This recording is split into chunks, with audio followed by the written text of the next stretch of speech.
So I'm at the shop alone for the next few hours, which is kind of nice because sometimes it's really cool to just be here. I can kind of clear my mind, usually put on a little music, do some things. So I have some work to do, and I think I need to just kind of look around and make sure everything's good first, and then spot clean colubrids, assist feed ball pythons, and then just go through a few things. So let's get to it.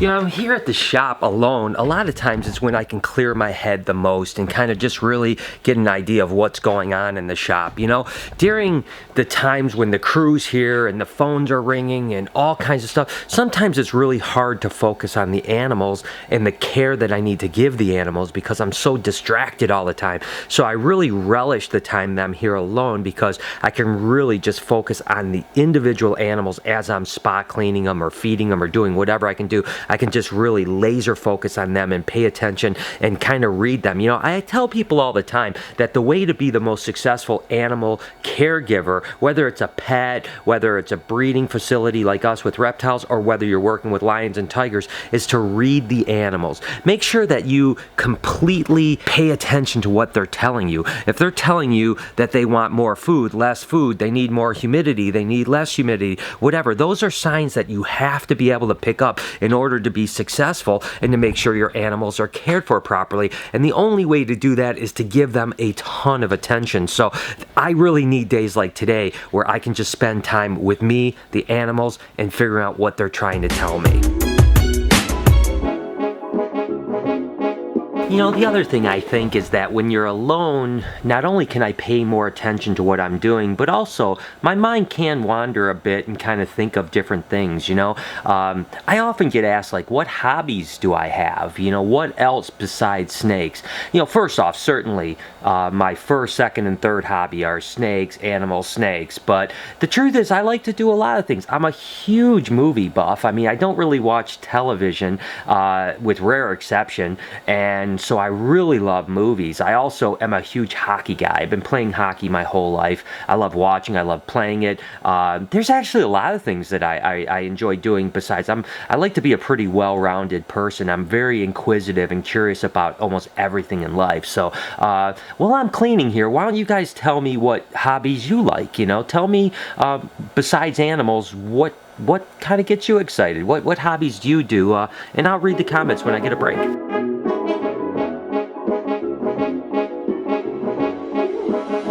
So have you guys thought of some really cool hobbies that I can kind of be interested in? Again, you know, the thing about me is that curiosity. You know, there's not even a person I meet that I'm not extremely interested in understanding the things that they're passionate about. And I'm always really surprised by the people I meet and what they are interested in. You know, some people are interested in the financial side of things, stocks, and I've had amazing conversations with people about, you know, financial intricacies and how to buy and sell and trade stocks. I'm very interested in it. But on the flip side, I'm interested in people that just do really weird things like cosplay or you know, going to Renaissance festivals, or, you know, I think that's a really interesting thing, you know, that there's so much diversity.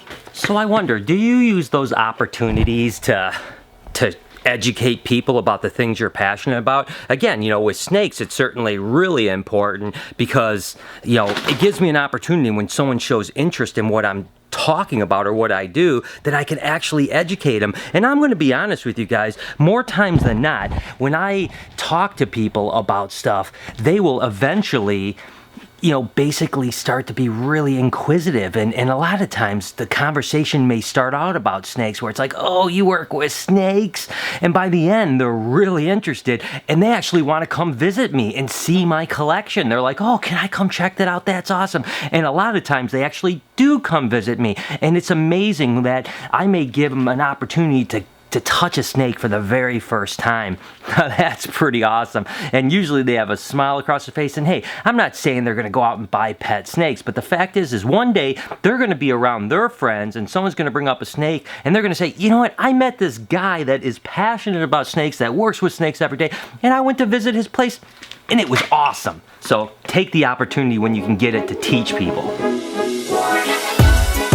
I'm heading home now, but going back to what I said earlier, like I was saying, I'm always really interested when people are passionate about something. So it doesn't matter what it is. When I get into a conversation with someone and I'm sharing my interests and passions with reptiles and animals and wildlife, and they're sharing their stories with me, I always get sucked in. If you haven't noticed, I have somewhat of an addictive personality, so I have to be careful because although I'm interested in doing tons of different things, I have to keep myself in check because I am the type of person that as soon as I start doing something, I want to do it all the way. I mean, like, I don't want to just put my little foot in the water. I want to jump in 100%, and I've been known to do that with way too many different things. So so regardless, I keep my interest as small as possible, because if I start to get too crazy, next thing you know, who knows what'll happen. I'll be, you know, parachuting every day, or you know,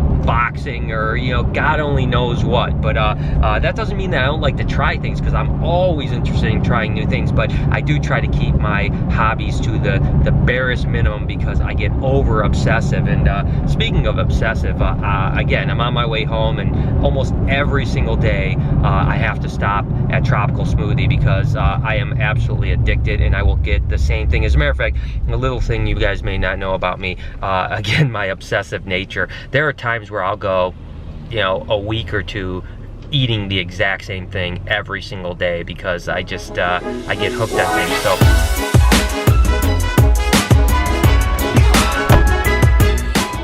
oh my gosh, that is so good, people. I tell you what, there are times that I wake up in the morning and the first thought in my mind is, I can't wait till I go and get a smoothie. That's pretty messed up, actually, now I think about it, but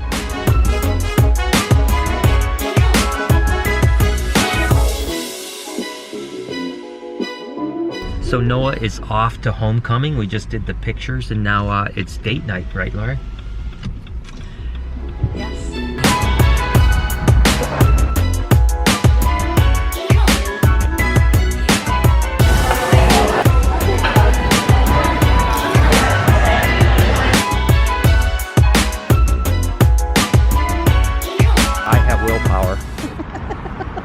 And you would get a cupcake. She had a couple drinks, so I'm driving. So what did you end? What was the name of this movie? Makers? Money Makers? What was it again? I can't remember. Mastermind. Mastermind. It was the M. Yeah, it's Mastermind. So that's the movie we're gonna go see right now. So it's who's the chick that you like a lot that was in Ghostbusters and stuff? I don't know what her name is. Then Zach, whatever the heck his name is. Oh my gosh! Just stop. And I I didn't even drink. Popcorn. We are so early. There's literally like 2 people in the entire theater. Now we can take a quick nap before the movie. I had no idea that was actually based on a true story. Do you think it really was? Yeah, it obviously was. They showed the people at the end. But I mean, that's a pretty goofy story.